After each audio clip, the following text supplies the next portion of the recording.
Hi guys, welcome to Talk to Me Tuesday for Tuesday, February 28th, 2017. This is Jennifer.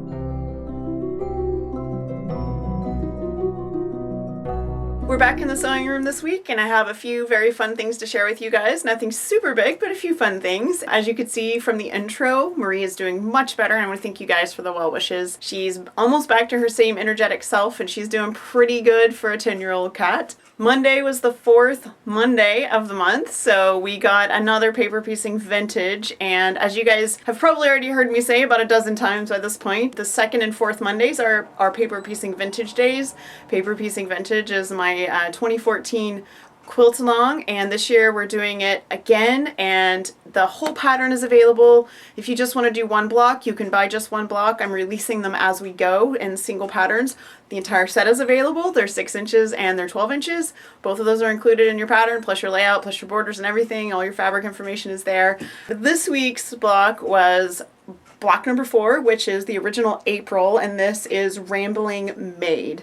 I had a really fun time choosing fabric for this one, and as you can see, it's little silhouettes of cats and bats and spiders and all kinds of really fun just Halloween fabric. It came out exactly as I hoped it would. It actually looks the most like the digital version that I did before I started working on my Halloween quilt. And as per usual, here is my original block. This is done in reproduction 1930s prints and is in as my very obviously completed quilt from 2014, which I have temporarily stolen from my living room so that I can share with you guys during the course of this event. Last week was nowhere near as productive as the week before. I had some things to get done that were like mending and boring, not fun to show you here stuff, you know, like I fixed some shopping bags and that kind of thing. Mostly I was getting ready because my daughter came home for the weekend, so I spent Thursday feeling kind of sick, Friday morning frantically cleaning my living room and trying to like get things straightened up so when my daughter got home it wouldn't be a disaster in my house. It's amazing how much mess 2 adults living without any kids in the house can make, but apparently we are very good at that. So anyway, I got that sorted out. My daughter came home for the weekend. She was home all weekend. I did work on some hand stitching that I cannot show you yet, but because it hasn't been released on Fandom and Stitches. And that was pretty much my week and weekend. I didn't, like I said, besides writing blog posts for Fandom and Stitches and Sewhooked, I really didn't do much. Yesterday, I was having sort of a terrible day. We've had a lot of really expensive stuff happen just recently. Our tree is kind of laying on the neighbor's shed, and part of our fence fell over, and so I've had to get like tree guys in and a fence guy in, and just yesterday was the most Monday I've had in a really long time. So in order to kind of pull myself out of that funk, I pulled out a plain t-shirt that I had, and I just embroidered a little something on it. So I did this yesterday.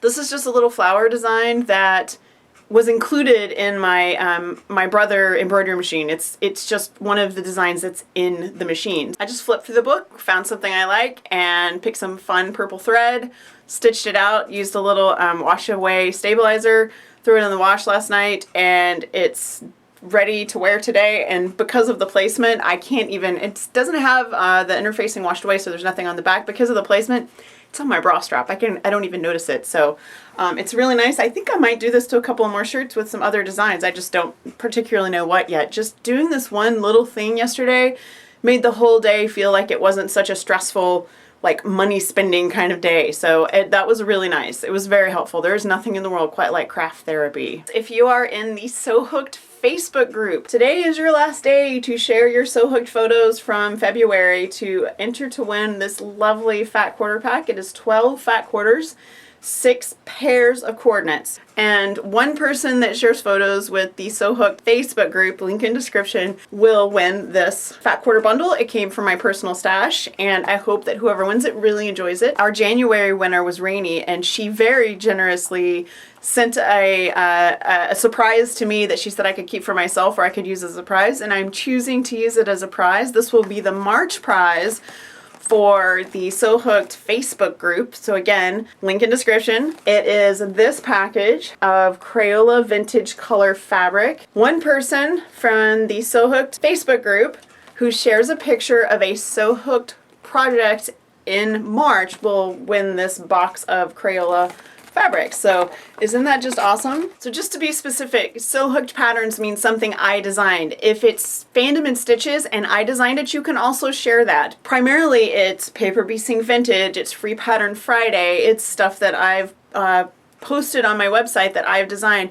If it's from one of the magazines you bought from me and I designed it, you can post that. It's basically just to encourage you to share pictures of stuff that I designed that you made. This is entirely because I just want to see the stuff you make that comes from my patterns, because I love to see how people interpret my work, and this is just incentive to get you to share pictures. I have not forgotten about the tissue cover tutorial. As soon as I'm done with all of my adulting this week, I'm hoping to get that tutorial made and post it on Sewhooked. Don't forget to stop by tomorrow on Fandom and Stitches for the next installment of the Goblin King, our Labyrinth quilt and stitch along. We are moving right along. It's week 9 tomorrow, week 9 of 21, so we are almost halfway there. We're really, really close. I did extend the Hamilton design challenge. We had 0 entries, and I received a last minute plea from one of our designers to please let them finish their design. So I went ahead and extended it for 2 weeks. So if you were thinking about designing something for Hamilton and you have not turned it in yet, you have 2 more weeks. So please get those in. Also, don't forget to stop by Sewhooked on Friday for Free Pattern Friday. Last week was an entirely hand-themed day. I had free patterns for designed by me and one by Vanda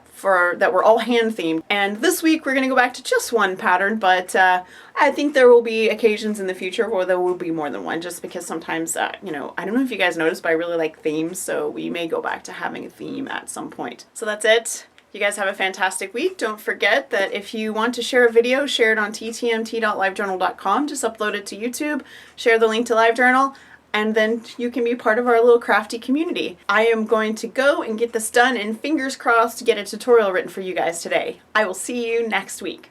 Bye. Monday was the 4th. I'm going to say that wrong.